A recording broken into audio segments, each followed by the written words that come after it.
नमस्कार। New Odisha my Odisha YouTube channel रे आपण मान को स्वागत करुछे। पुरुष प्रधान देश रे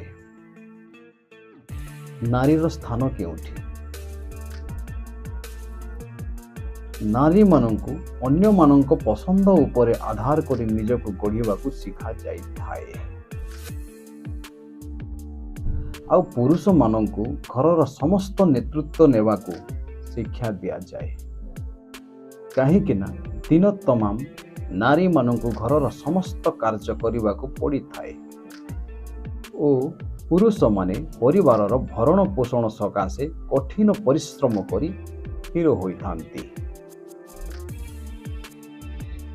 किंतु नारी मानंकु केबे भी हिरोइन रो दर्जा देई नाहंती, व्यतीत एक चाकराणी।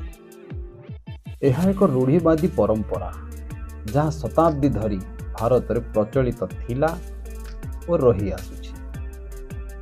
एवं यार अन्यतम कारण हेउछि महिला मानंकु समाज रे मौलिक मानविक अधिकार वंचित करिवार एक परंपरा पालटि जाइछि। जड़े महिला निज घरोई मामलारू मध्य निजर मत प्रकाश करिवार अधिकाररू वंचित करा जाइछि।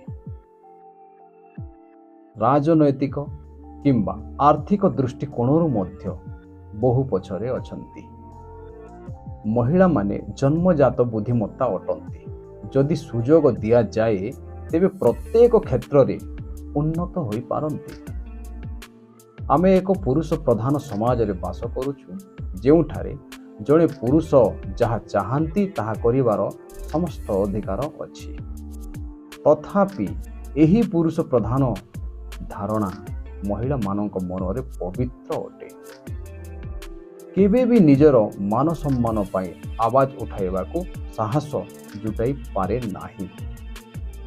केवल जड़े व्यक्ति अन्यायर कल्पना ही सारा पुरुष समाज से ही नारी को प्रतिशोध नेवा भली कार्य करिबारे पछाऊ ना। एही लेखाटी को हेतुवादी सत्य महानंद लिखिछंती।